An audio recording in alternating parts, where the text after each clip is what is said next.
By now we're developing several different variations. I'm going to show you in this tutorial how to create 3 high contrast versions of the image that are offset from each other, much like Andy Warhol's self-portrait that we looked at. So I'm going to start with just my regular threshold here that I have on my shoe layer. And what I'm going to do is use my magic wand to select all of the white pixels. I want to delete all of the white pixels. The way I'm going to do that is by, I need to make sure I have a couple settings correct here. One of them is my tolerance. That I probably, 45, I'll try and see how that goes. The other thing I need to uncheck is contiguous. Contiguous means that the pixels have to be touching in order to be selected. This will let me pick any pixel that matches the criteria on there. So you're going to see a lot of selection in here. Now all I'm going to do is hit the delete key. And when I do that, I'll do Command D to get rid of that. And you can actually see what's left. The residue of the shoe here is what's left.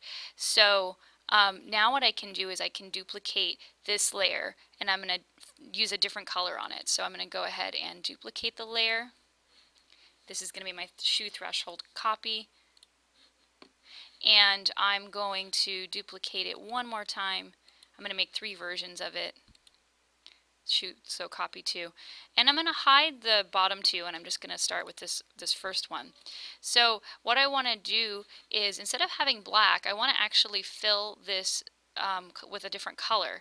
So we've done this a few different ways, and we're going to try using our magic wand, and we're going to turn our tolerance way up here just so it can find all the pixels. I'm going to try clicking on one of the solid black parts there.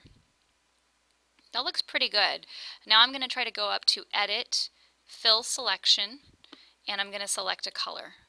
I want something that's pretty high contrast. I'm going to start with yellow, I think, and I'm going to hit OK. So what you will see has happened is that it's now replaced all of the black pixels with yellow. So I'm going to hide that one for a moment, and then I'm going to show the next copy that I made. I'm going to do the same process again. I'm going to click on, with my magic wand, on the black area of my object, and then I'm going to go up to Edit, Fill Selection, and I'm going to select another color. This time I'm going to select, how about blue? How about a nice bright blue? Well, something like this. Okay, so I'm going to hit OK. And Command D gets rid of the selection so you can start to see it. Now I'm going to turn all 3 layers on. These layers are actually on multiply right now, so I'm going to turn that off for a moment. I'm just going to make them normal. I'm going to make this one normal as well. And then I'm going to turn on the black one. So you're starting to see a little bit of funky, like fuzz type thing happening here. But what I'm going to do is go now up to my Move tool. And I'm going to click on one of the layers, the shoe layer. And I'm actually, instead of dragging, I'm actually going to use my arrow keys on my keyboard. I'm going to just hit it a couple times. 1, 2, 3, 1, 2, 3. I'm going to the left and up. And then I'm going to do the same thing with my blue layer. 1, 2, 3, 1, 2, 3, 4, 5, 6, there. So now what you can see is that I have this whole version of the shoe that is offset. There's these 3 layers that are offset from each other. I really need a background in this situation so I can really see what I've done. So I'm actually going to make a brand new layer by clicking on this little button down here. And I'm going to drag it all the way to the bottom, because this is my background layer. And I'm going to fill it. I'm going to just grab, let's see, I'm going to make it black. And I'm going to hit the paint bucket, and I'm going to fill. So then you can see, it almost looks like when you do kind of like a stamp or printmaking. It's very cool. It has a very cool effect. So I can still play around with this some more. I could try changing the order of the layers and see how that affects it. Ooh, I kind of like that. That's pretty cool. I might feel like the blue is a little bit too offset, so I might play around with moving it back a little bit.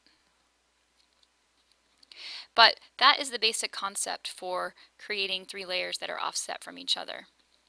Finally, I want what was once the white area of the shoe, I want that to be something else in this image, a different color. So I'm actually going to make one more duplicate of my original shoe, because I already changed my threshold, and this is going to be my shoe threshold white. And I'm going to unlock this layer. Okay, I'm going to unlock this layer. I'm going to move it up here, and I'm going to hide my top layers for a moment, and I'm going to run another threshold on this one. I should have made one extra copy of my threshold before, but I forgot to. So I'm going to make it, adjust it, and then what I want to do is actually delete the black pixels on this one. So I'm going to click on that and hit the delete key. Now it may look like the black pixels are still there, but in fact, if I hide the background layer, you'll see it's just the white pixels. So now I have those. I could just turn that on and see how that looks all together, that being on the bottom. But I could also change the white to a different color. So I could click on the white again, select those white pixels, and I'm going to click the Edit Fill selection. And I might choose a different color for my white instead. Maybe like a nice kind of light yellow. Well, maybe not yellow because I already have yellow, huh? How about something more in the gray area? Do that, and I'm going to hit Command D to deselect, and now you can see I've got this sort of interesting effect here. I might change the color in the future, but that will be up to you how you guys want to handle that. And that's it for this particular tutorial.